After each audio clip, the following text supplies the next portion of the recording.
Well, everybody, we now have a much clearer idea of what's happening with Fallout and Elder Scrolls and everything BGS related. They posted this, a big breakdown, big girthy breakdown of what they aim to do.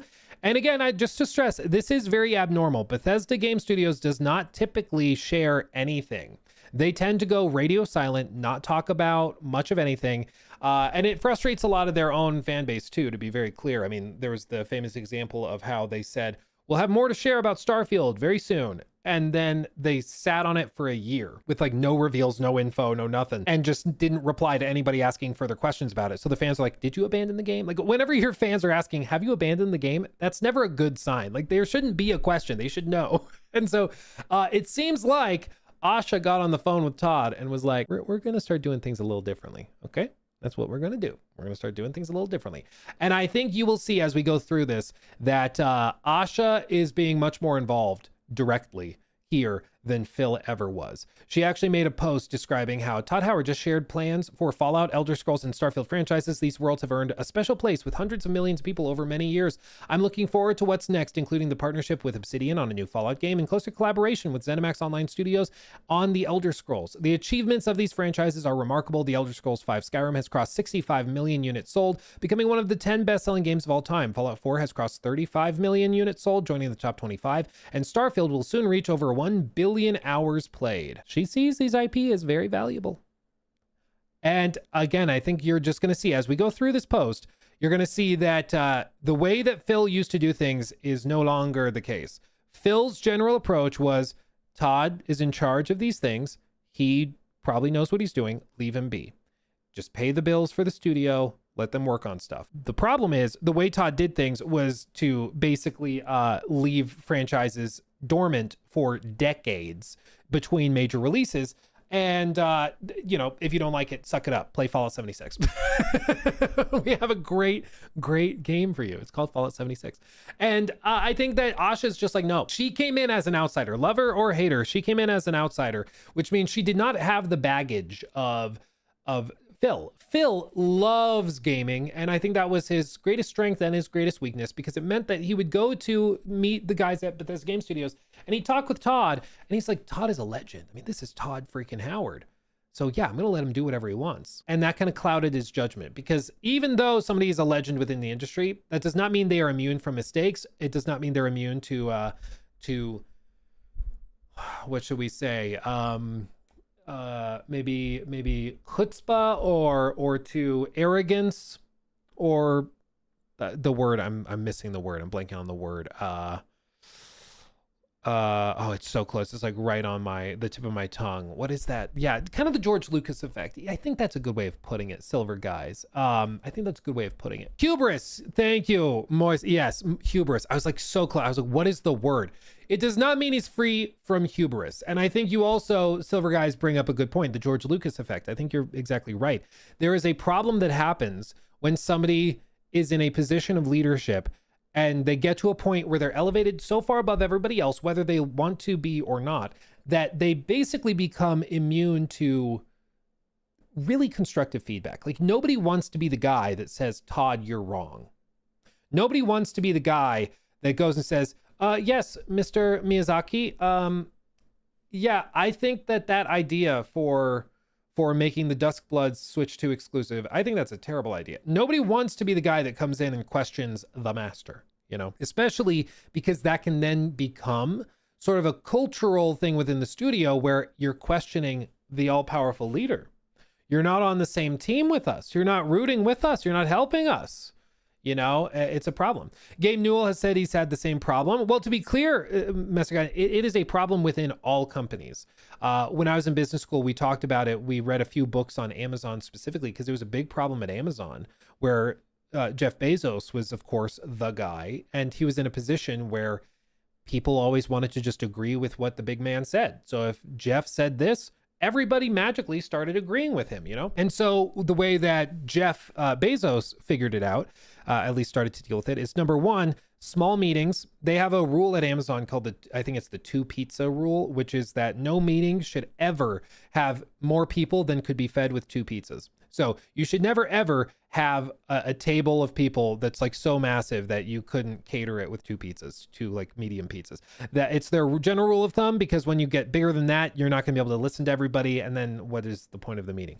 Secondly, Jeff Bezos always said that he always in all of his meetings talks very last. He comes in, they have their bullet point list of things they need to get to, and he does not say a word until everyone else has spoken, because he doesn't want there to be any sort of bias trying to appeal to him. He waits till the very last second. And there's other cases, of course, with like it's often a company culture thing where people who question the direction of the big guy in charge, they get promoted or they get encouraged. And it also just generally matters whether the leader is like humble enough to take the feedback. That's also an example. Like there was this famous clip of, I think this is it.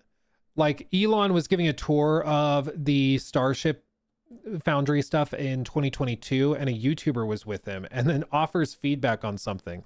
Need a cold gas thruster system. You already have hot gas. But this is only for the booster, right? Yes. Although arguably, now you mention it, we might be wise to do this for the ship too. We're gonna fix that. Jeez. I'd say that's like one of the biggest improvements that we've made. It occurred to me while I was explaining it to you. I was like, wait, what are we doing? You don't need. Yeah. So like another example of at least in this case, you don't have to like Elon, but at least being willing to change your mind on stuff and not get entrenched in it. Be like, oh yeah, we don't need a cold gas thruster system because we have hot gas. So we just recycle that through the rocket and through the systems. You don't need to have two separate systems for it, for hot and cold.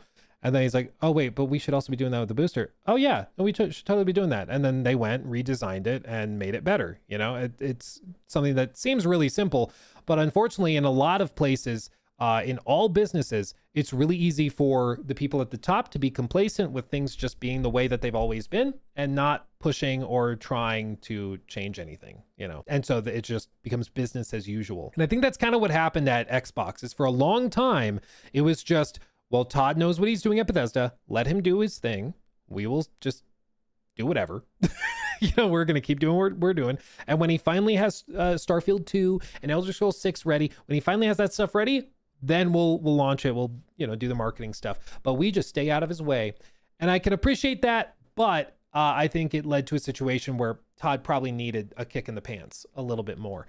There's also, and I know I keep saying we're going to read it in just a second, but there's also a very important dynamic you need to understand within Bethesda. The guy that used to be, he was very, very close with Todd, apparently. Yeah, here. He was very close with Todd, basically built BGS up from the ground up. He also was married literally to the former Wonder Woman, which is also kind of a fun fact.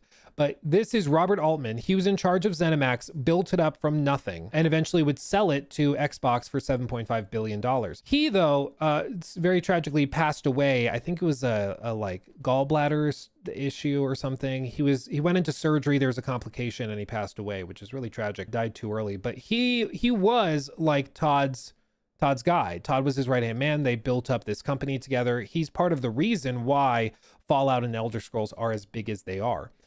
But he passed away in 2021, and it seemed like that was the last guy that Todd had known for a very, very long time that was kind of above him, that was kind of like a mentor. And so then Todd was kind of on his own. And I think in the last 5 years, we've seen just a lot of treading of water, not a lot of push, unfortunately. But I think that that's also an important dynamic at play here.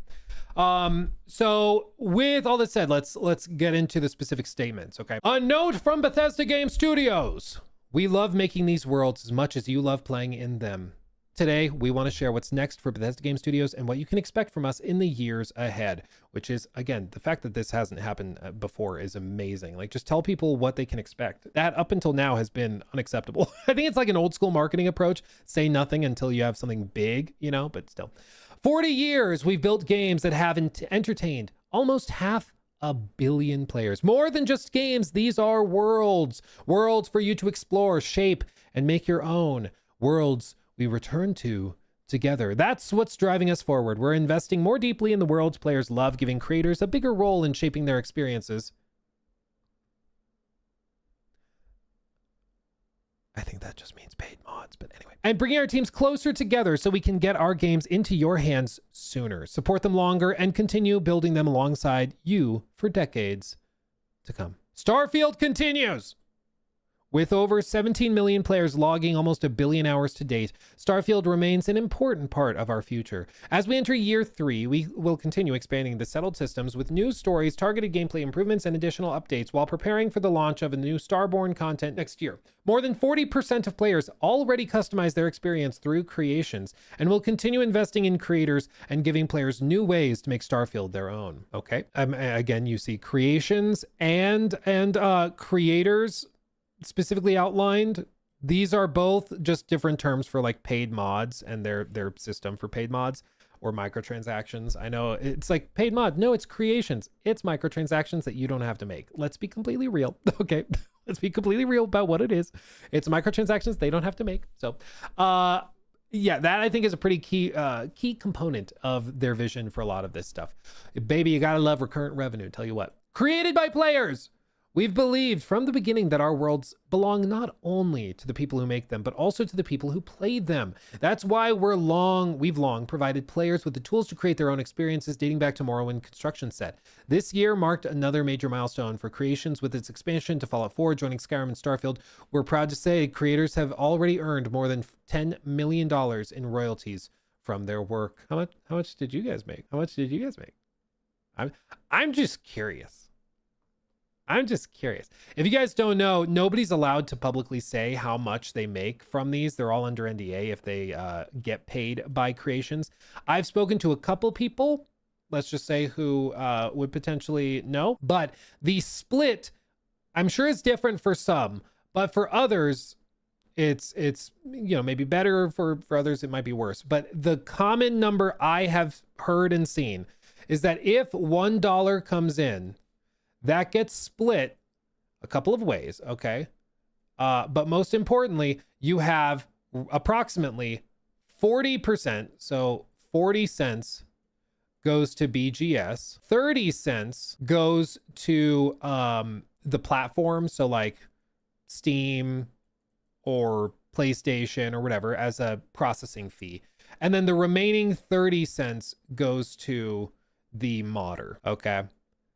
So if you're buying like a creation that costs $1 through the Xbox like Game Pass version of the game, Microsoft / Bethesda are making 70 cents on that versus the modder taking 30. Okay, so that's roughly how it is expected to break down. It could be way better, but they have never clearly explained it. But that's just roughly how it breaks down. Still, it's interesting that they make money. But again, this is one of my biggest frustrations with Bethesda, is that they just turn their single player games into live service games. And then they created an incentive to not flood their games with content, because if other people do, they don't have to do any of the work, but they still make 70 cents on the dollar. You know, like it's frustrating. Anyway, that seems to still be a core component of their vision for the future of Starfield and their other games. The future of Fallout. Fallout is one of our biggest priorities today. Fallout 5 remains our long-range destination, and we have multiple Fallout projects in active development right now. Fallout 76 continues to be home to millions of players exploring Appalachia together. With nearly 70 free updates and released to date, the journey is far from over. In fact, we have a major Fallout 76 expansion planned for next year, Raven Rock, a prequel story to Fallout 3. Okay. Fallout 4, the most award-winning game in the franchise, just celebrated its 10-year anniversary and recently passed over 35 million copies sold, continuing to attract a new audience every year. That's all cool. It's like, as cool as a prequel story to Fallout 3 sounds, the fact that it's locked in Fallout 76 just gives me heartburn instantaneously. Acid reflux all the way. We also know many players want to revisit previous Fallout experiences. While we're not announcing any dates today, we have been working on remasters for both Fallout 3 and Fallout New Vegas. Interestingly, they describe them both as remasters, not remakes. Okay, that's the first time we've heard clear descriptions. Leakers have said both. Leakers have said remake and remaster. Others have said that it kind of is both, which is kind of like the Oblivion one. We'll see what this actually looks like. I'm going to be totally honest. I'm not sure if a remaster, it just depends. I have played Fallout New Vegas vanilla recently. Same with Fallout 3. They are products of their time. Even back in 2008, Fallout 3 was criticized for poor gunplay. Okay, New Vegas as well. So even back then, like controls, like there not being a sprint button, you know, things like that. I would argue they might need more than just a remaster, but maybe this is just a colloquial term and they actually are going to rebuild some stuff. Like for example, one of the most necessary mods, I think, once you get used to it, for both of these games is the one that puts the Fallout 4 looting system where it has a little menu that pops up so you don't have to open a totally separate screen to open inventory for like boxes and stuff. That makes your life so much easier if you can use that instead of the vanilla inventory stuff. I would love for them to have that. That would be great as an addition. Put the Fallout 4 inventory looting system in that. That'd be amazing. That'd be great. We'll see if they do. But again, the solution may just be remaster it so that you can sell it again. And then also just have these guys add in those quality of life features, you know. That might be the strategy. Fallout Shelter continues to be the most popular way to experience Fallout on the go with more than 250 million players. There's more ahead for Fallout Shelter, including new seasons. An unscripted Fallout Shelter television project is also in the works with our partners at Amazon Studios and Kilter Films. An unscripted Fallout Shelter television project? What does that mean? Like a reality show or like what does that mean? An unscripted Fallout Shelter television project. Is that just a reality show? I guess. Okay. It's like Mr. Beast survive in the shelter as long as you can. I don't know. I don't know what that looks like. Could be cool. Honestly, like it could be cool. Huh, okay. We'd like to congratulate Kilter Films and Amazon Studios on the 10 Emmy nominations for Fallout Season 2, and production on Season 3 is already underway. Okay. It was rumored a while ago. I vaguely remember like them talking about a Fallout Shelter project, but I guess I didn't like fully process doing a reality show set in a Fallout Shelter. Yeah, like a tank, like fish tank or something. Now that would be cool. I wonder how that works. Interesting. While we won't host a traditional Fallout Day broadcast this year, we're already planning something special for Fallout's 30th anniversary in 2027, when Fallout Day will be celebrated live in Washington, D.C. Interesting. I think this is, I mean, I kind of get it. If you have a major update coming to Fallout 76 next year, yeah, major Fallout 76 expansion planned for next year. So 2027, they're doing that prequel to Fallout 3. That to me, if it's a prequel, this probably launches around the time of the remaster, right? If it's a prequel to Fallout 3, you probably do that and then Fallout 3, or do it around the same time or something. Honestly, you probably do Fallout 3 after the prequel, right? Right? Probably. So that makes me think Fallout 3 is like late next year. Woof. Woof. That Fallout New Vegas one is even later. What is interesting though, to just note, going back to this, I just realized this. Announcing that they're doing a remaster of Fallout New Vegas, to me makes it way, way, way less likely that what Obsidian is going to do is a remake of New Vegas. Because if they're remastering it, why would you bother just doing the like same thing twice? It seems like it really is going to be a totally new project. I'm open to it. I think that is more difficult than it needs to be, but you know, I'm open to it. Studio collaboration. The Wasteland continues to expand as we team up once again with our longtime friends at Obsidian Entertainment.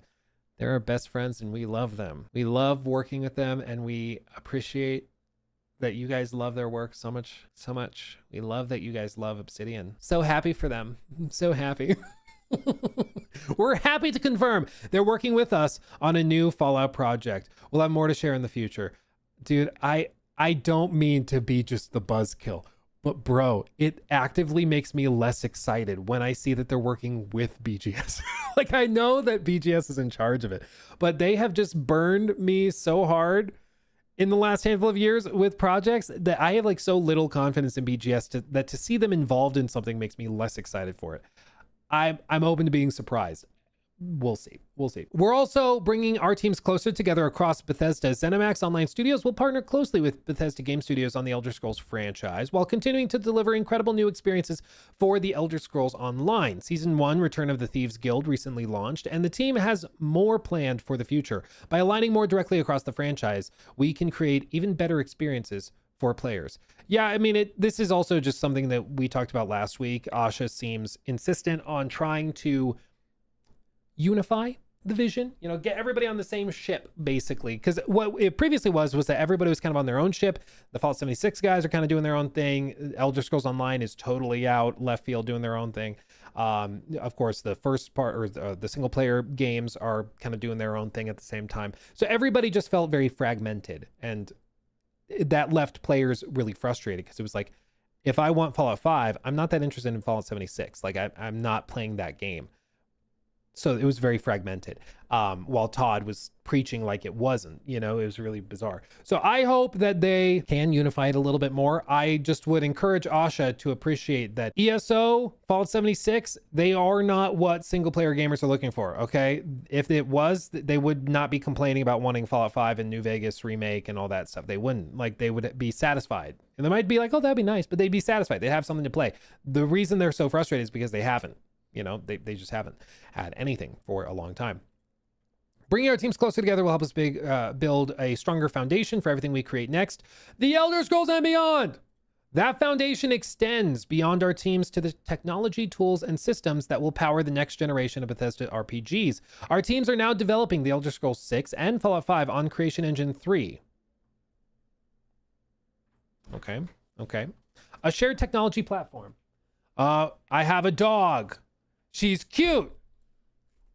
Thank you, my queen. Do you want to say hi, everybody? Oh, you're wiggly? I'm not feeling this right now. Oh, you're not feeling it. You're feeling a little sickly. This is Freya. If you've not met Freya, little puppy appearance. This is Miss Freya. What was I saying? Oh yeah. So Creation Engine 3. I'm gonna be real. I'm not surprised they're doing this, because it's important to maintain like a healthy appreciation for where we are versus where we were.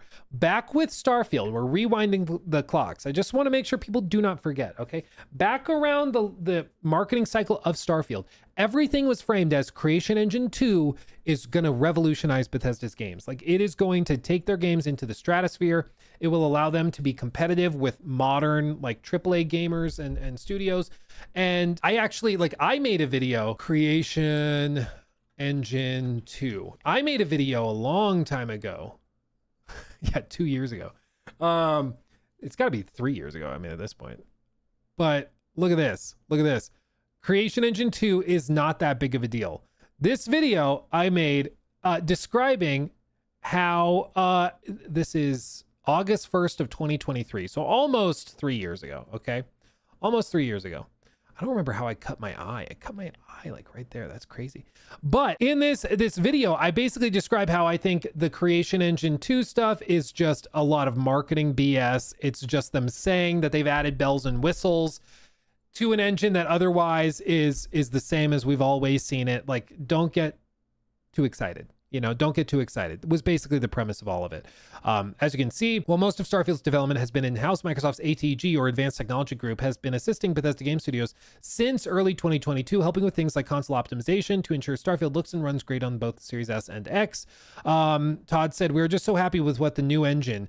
It took us so long to do. Our tech team, there are wizards led by Chris Rodriguez and Joel Denault. What we're able to do in the game and have all of these things look amazing and running from all the items we're simulating in people's spaceships, full planets, our lighting model is just awesome. It's real-time GI, global illumination." He described all this stuff. And now that we've had the game, I think I can safely say I told you so. You know? I think it's safe to say I was right. Okay, I think it's fair to say that the Creation Engine 2 was not that big of a deal. It was just marketing. You know, at the end of the day, that's all it really was. And so the reason I say this is because now the cycle is beginning once more, okay? You are seeing all of these same people that were hyping up Creation Engine 2 that are going to now hook on to Creation Engine 3 and be like, oh, well, this time they fixed it. This time it's going to be cutting edge and everything. And it's just not. Okay, I've been here before, my friends. It is the same Creation Engine, because you just have to ask yourself, what is the standard? What is the requirement for changing it from 2 to 3? Literally, Todd just saying so, okay? It's just Todd being like, it's 3 now. That's all it takes, okay? So what is the threshold? Well, once they believe that it's going to be beneficial to call it 3 versus just Creation Engine 2. And I think the benefit of them saying 3 is that it allows people to speculate that a lot of the things they didn't like about Starfield's implementation of all of their tech have been fixed or addressed in some way, which I think is calculated. You know, I can't wait for more loading screens.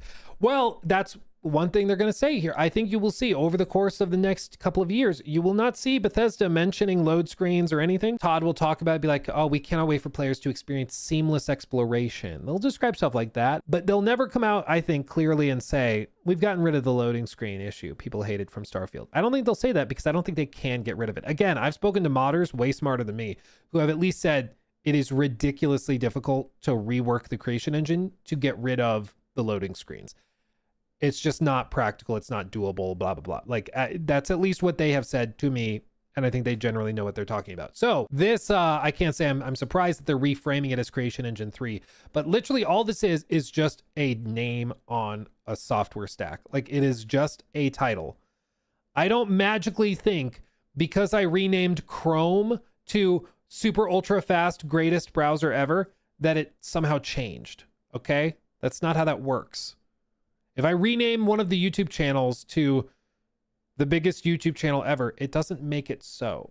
Okay? It's just a name. So I will believe it when I see it, but I'm not surprised they're labeling it 3. Especially it's all the more hilarious when you remember that in the marketing of Starfield, they were describing how the Creation Engine 2 was going to be used for the Elder Scrolls 6. Starfield launches is technologically really behind the curve of the competition. People are mostly frustrated by the game when it comes to the tech restrictions. And so conveniently now, oh, well, actually we're using Creation Engine 3 for it. You know, it's just moving the goalpost basically. It's a shared technology platform we've been building since Starfield's launch, since everybody said they hated the engine in Starfield. It allows our teams to support multiple projects simultaneously with new tools, rendering, and systems that define our games. Fallout 5 is currently in pre-production. Elder Scrolls 6 is our primary development focus today, with the majority of our team currently working on the next chapter of the franchise. With over 65 million copies sold, players are still exploring Skyrim 15 years later, but we know it's been a very long wait for the sequel. The next chapter is on the way. We're where we planned to be, loving how it looks and playing it every day. It exists! Please! It exists. We're totally not just sitting on our hands. It's totally real. Dude, this is like one of their, I'm sure they've done market research. This is now the second or third time I've heard somebody within the upper echelons of these companies specifically say that they are able to play the Elder Scrolls 6. They don't say it's close. They don't say next year. They don't say this generation. They don't say anything like that. But Matt Booty, these guys, I think Asha said the same thing. They have described how it is playable. And I think that is because they've done market research and there's a lot of people on the internet that think it's fake, that don't think it's real. like they probably haven't even started yet. And I think that this is their way of being like, no, it's real. It exists. Totally real. Totally real. It's just funny. Whenever you see the same like talking point echoed multiple times across an organization, you have to consider that it's coordinated, right? It's intentional, that they are saying it is playable right now in some capacity. You know, you don't hear CDPR needing to come out and be like, we can play Witcher 4. It's playable. You don't really hear that. It's only when they're trying to counter something. So it's just funny. The road ahead. Across Bethesda Game Studios, we're building for the future of Fallout, the Elder Scrolls, and Starfield. We're investing in our technology, bringing teams closer, supporting our live games, for sure you are, expanding into new forms of entertainment, and developing the next generation of Bethesda RPGs. We couldn't be more excited for what's ahead and wanted to share as much as we could today. We can't thank you enough for all you've given to us and these worlds, and we can't wait to continue them together. Bethesda Game Studios. I think, so they shared some more pictures. So these are just kind of quick splash screens that echo what they already described. So Starfield continues. They stress they are not abandoning it, even though some people might want them to. They are not. Legends Reborn, Remastered for Fallout 3 and New Vegas are in the works. Who knows when we see them. The fact that the next stop, Raven Rock, the fact that this is coming to Fallout 76 next year tells me Fallout 3 is probably first and it's coming later next year as well. New Vegas Remaster, God knows when, but somewhere. I think this also really makes it likely that whatever Obsidian's working is not New Vegas related. It's going to be something totally different. They have new shows coming, of course. ESO, so they're bringing the teams together. ZeniMax Online Studios will partner even more closely with BGS.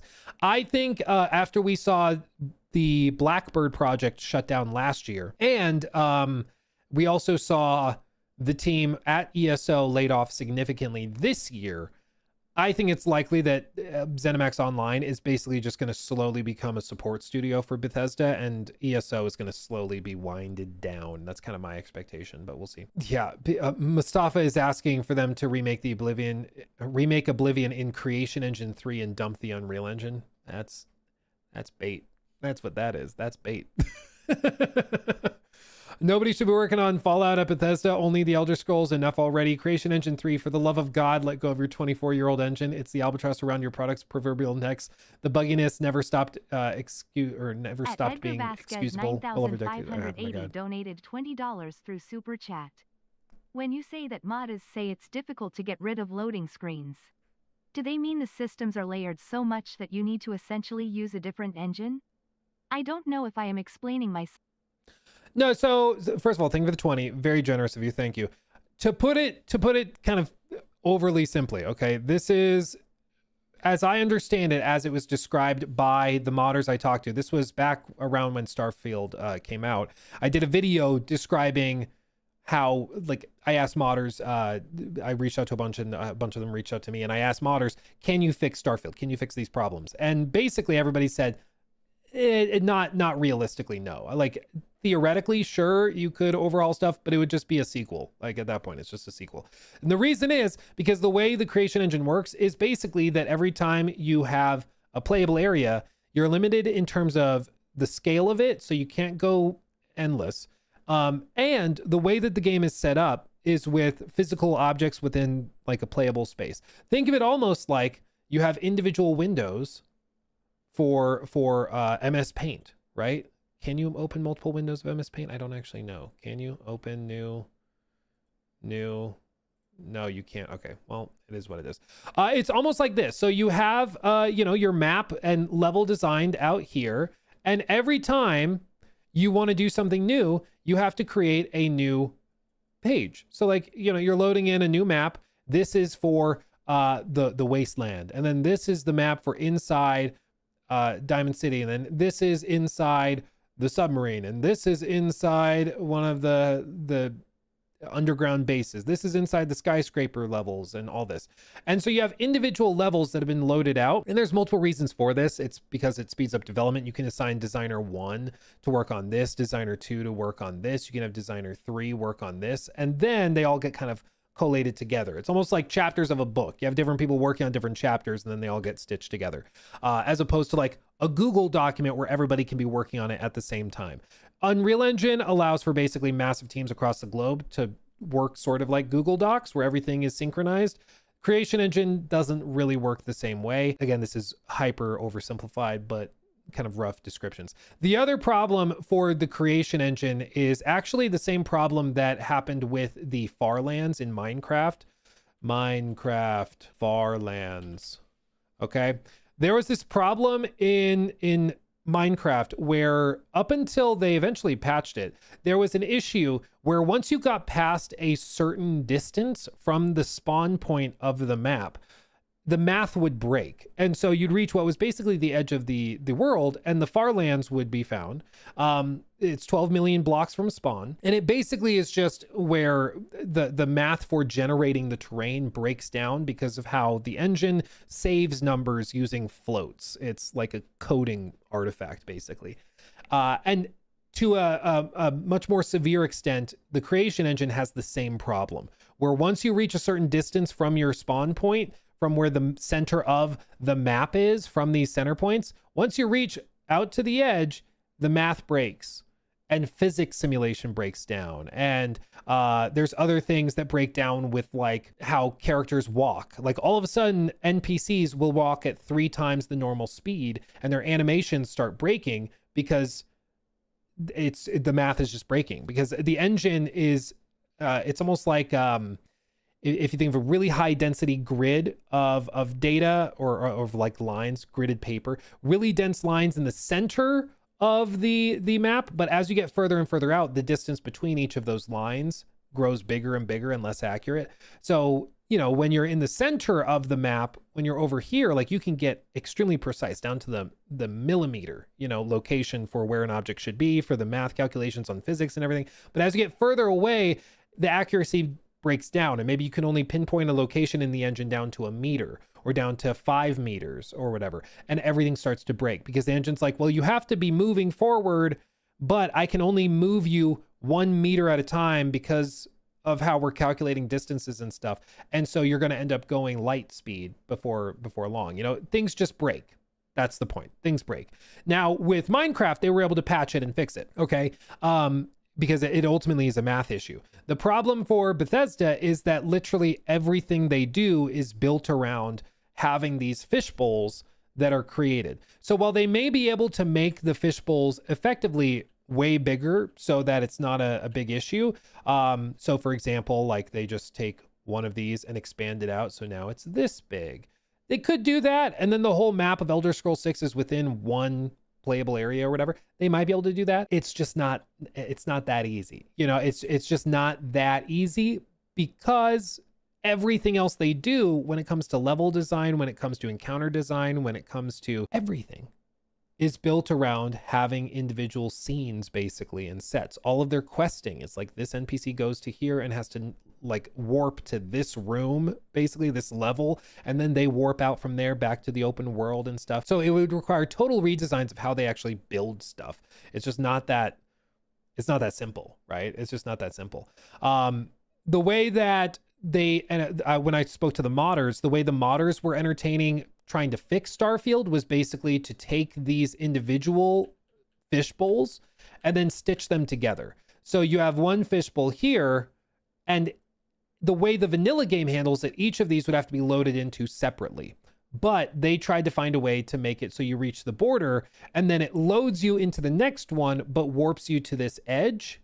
And then you can just continue running. The problem is even that still has a load screen, you know? It doesn't actually fix it. It's just it's a load screen, but stitching these together. And because of how, again, the creation engine is built with these fish bowls, you have really high density areas close to the center. You have really low density areas on the outside. And then you have like no man's land where basically nothing happens on the very outskirts edge in Starfield or any of their other stuff, because the accuracy for everything breaks down. So they just don't put dense stuff in there. So you could do the same thing, but it just doesn't really fix anything because, again, you'll load from boring place into another boring place. And then you go back to interesting, boring place. Oh, interesting stuff. So it doesn't actually fix anything. It's just, again, a way of covering it up, trying to hide it. You know, creation engine loads in chunks and doesn't stream like other engines. That's what causes it. Modders can't fix it, but the engine devs certainly could. It's a question of time rather than being able to do it. Well, exactly. Like, the way that the modders described it is that you could overhaul all of these things, like their dev process, the way the engine works, all of that. But at some point, you're just basically rewriting the engine and you might as well just move to another one. You know, like at some point, it will be cheaper and more time efficient to just do something else. They clearly don't want to do that. So it is what it is. But I also think that there is a component of this where, you know, we describe it loading in chunks and simulating stuff in that way. I think that there's a lot of legacy tech that Bethesda relies on a lot, like their questing stuff, their NPC AI, like the creations system for paid mods. Part of their vision is to be able to have all of this on the same platform. And I think they really don't want to rebuild it in Unreal Engine. And the other thing is, this is the part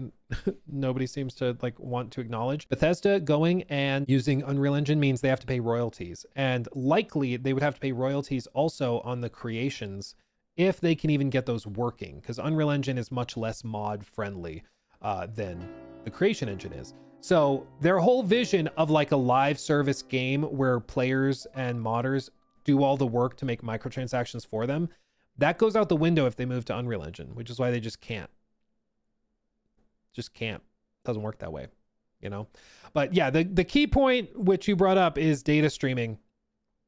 And that's just say what you will about Ubisoft, okay? Say what you will about Ubisoft. I don't care. Cancel me. I don't care.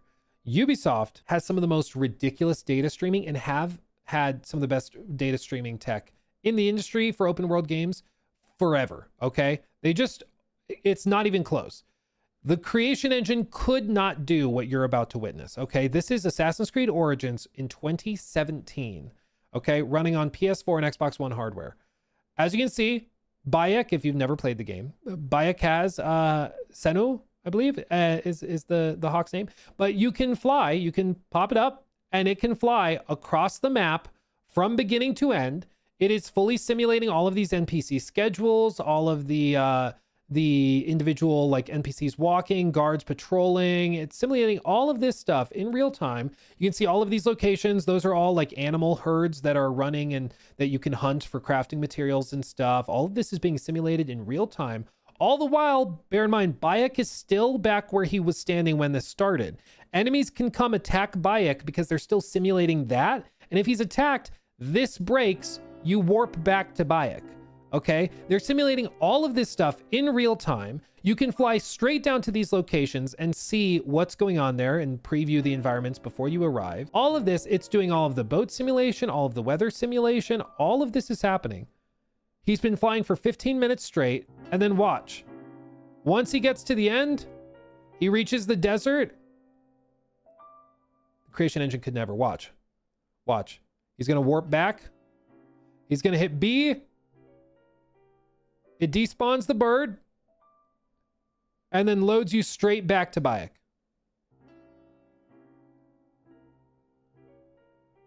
What? That was in 2017, okay?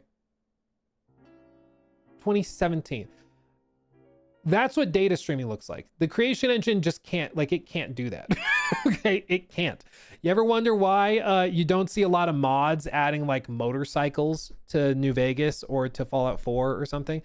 It's because they break everything. Because the engine can't stream data in fast enough. Like the horse in Skyrim apparently like operates effectively on the same system as just running. They just speed you up and tie your animation to the horse. It's not an actual vehicle. Like, it's crazy. But this is like, these are the foundational tech improvements that like Ubisoft made going back into the early 2010s when they started building out these open world Assassin's Creed games. They laid the foundation for seamless open world exploration. And now they benefit from it because all of their systems, the development, everything is built around that. Bethesda never did that. And so they put all their chips on and bet basically that people wouldn't mind the load screens. And then they realized kind of too late that people minded a lot. Architect, thank you. That's ridiculous. 10 gifted subs on Twitch. That's ridiculous. Thank you, my friend. Hey, man, I'm still going to enjoy the content later. I appreciate you, my friend. That's crazy. Thank you so much for that. That's crazy. And if you just got a sub over on Twitch, join our sub-only Discord, okay? Join our Discord. Sub member-only Discord. We have members-only content, sub-only content that you get where you see like behind-the-scenes stuff. Jacob and I think, are going to try to go to a retro gaming store and buy a Wii and set that up. I think that could be really fun. So get over there if you haven't already, okay? Would love to have you. All of these things. I don't know, honestly, if Jacob is keeping all of this in the same clip or not. I'll let him decide. But all of this to say, to wrap all this up, Asha is much more involved now with Bethesda. She's telling them they need to communicate clearly what their vision is, what they're doing. No more radio silence for years on end, leaving people questioning. The whole idea is that Asha wants people to invest in Xbox. That means buying hardware. That means buying like Game Pass subscriptions for sure. But it also more generally means just buying into the ecosystem, being interested and invested in the IP and the games that they have coming up. And it's really hard to do that when you don't say a damn thing about your stuff. That's what this is. She's coming in telling them they need to communicate, they need to be transparent, and that's what they're pushing for now. This, honestly, I know some people are like super giddy about this. I don't see anything in here that particularly excites me as somebody that's been really frustrated with Bethesda for a long time.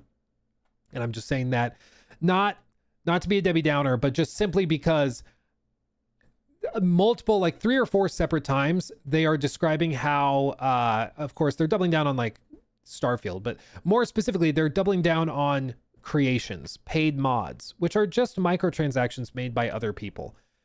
They are often like the least interesting part, in my opinion, of these games. I don't love that that's part of the big vision of the future of these IP, okay? I feel like right as that became the primary concern in 2018 for Bethesda, the quality plummeted.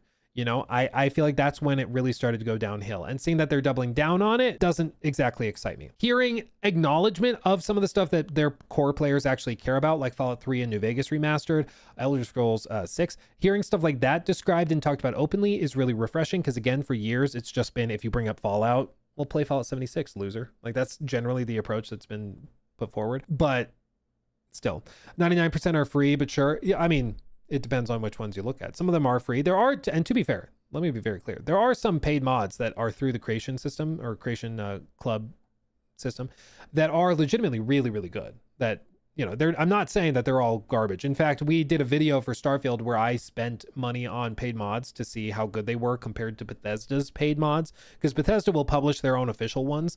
And so I went in and I bought a number of them and just tried to compare the Bethesda official mod or creation versus like one of those independent modders, and the independent modders stuff was consistently way better, not just better value, but better quality and everything.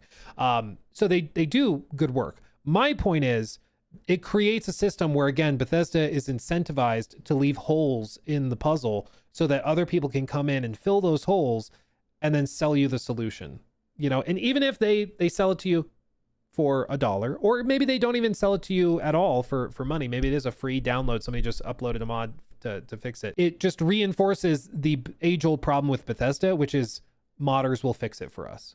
You know, it's been a meme for decades at this point, because it's true. Like, Bethesda will leave stuff and it's like, do we need to add in the inventory thing from Fallout 4 to the New Vegas remake or to the Fallout 3 remake? Modders will do it. Like, that hand waving is just what happens, unfortunately, a lot within BGS, apparently.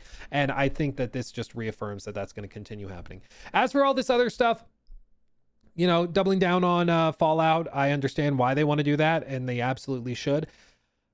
I don't know what this Obsidian project is going to be, but now I'm much less, I mean, I don't think it's going to be anything New Vegas related. I think it's going to be something totally new. I thought the slam dunk was to just do a remake or remaster of New Vegas to get your feet under you, but they seem to be doing that internally at BGS, which is weird, but that's what they seem to be doing. So all of this is intriguing. At the very least, it signals that Bethesda is putting a lot of eggs in the Bethesda basket, and they want to really, really double down on it. So we'll see. But you also notice there's no real timelines in any of this. So I still think Elder Scrolls 6 is looking like 2020, probably 28, more likely 29, possibly even 2030 if they have to delay it, like the union was saying they might have to. And if that's where we're at, if they're actually like delaying to 2029, 2030, that's crazy, man. He took my thing.